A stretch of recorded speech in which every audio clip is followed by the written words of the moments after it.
कोहिनूर हीरा नाम तो सुना होगा। जिस किसी ने भी इसे हासिल करने की कोशिश की तबाह हो गया। 1306 में हिंदू ग्रंथ किंवदंती में लिखा गया, एक औरत ही इस हीरे को पहन सकती है, मर्द ने पहना तो तबाह हो जाएगा। और सच में ऐसा हुआ भी।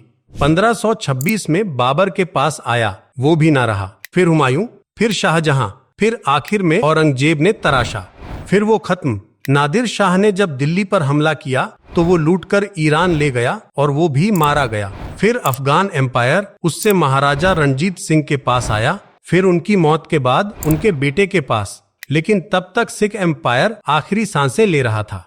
और इसी मौके का फायदा उठाते हुए अंग्रेजों ने 29 मार्च 1849 को ट्रीटी ऑफ लाहौर पर रणजीत सिंह के 10 साल के बेटे दलीप सिंह से साइन करवाया। और इसके बाद हमेशा के लिए कोहिनूर इंडिया से बाहर चला गया। जो चीज इंडिया की बल्कि कई राजा महाराजाओं की आइडेंटिटी थी, वो इंग्लैंड के टावर ऑफ लंदन के शोकेस में सजने वाली थी। लेकिन सवाल ये है कि सच में कोहिनूर एक श्रापित हीरा था? सच में जानलेवा था? अगर था तो फिर आखिर इंग्लैंड की महारानी विक्टोरिया के लिए क्यों नहीं था? क्यों इंडिया के किंग्स के लिए श्रापित और इंग्लैंड के किंग्स के लिए पावर? ये कोई हकीकत नहीं बल्कि एक स्ट्रेटेजी थी जो मीडिया ने डेडलाइन बनाई थी और विक्टोरिया ने चिपका दी थी।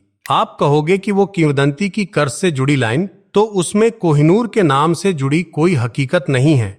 उसको सिर्फ प्रूफ के लिए जोड़ दिया जाता है। दुनिया बनी तब से कई किंग्स आए, एम्पायर बनी और टूटी। ऐसे ही इंडियन किंग्स आए और गए। कोहिनूर की हिस्ट्री भी उनके साथ जुड़ी। अब उसी प्रोसेस को लेकर कोहिनूर को इनके साथ जोड़ दिया जाता है कि किंग्स का राइज एंड फॉल कोहिनूर की वजह है। आज जो चीज हमारे लिए लिविंग सिंबल बन सकती थी, वो आज टावर ऑफ लंदन में सजी है। इंडिया ने कई बार इसको लौटाने की बात की, लेकिन हर बार प्लान फेल ही रहा है।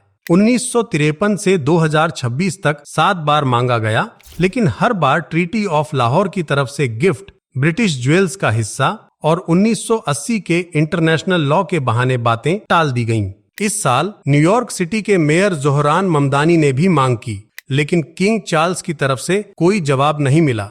क्या इंडिया इस डायमंड को वापस ले सकता है, जिस तरह ज्यूइश और इथियोपिया ने जर्मनी से अपने आर्टिफैक्ट्स लिए, लीगल प्रेशर, डिप्लोमेटिक एग्रीमेंट्स और सालों की मेहनत के बलबूते पर? कमेंट में जरूर बताएं। ऐसे कंटेंट के लिए सब्सक्राइब का बटन दबाएं।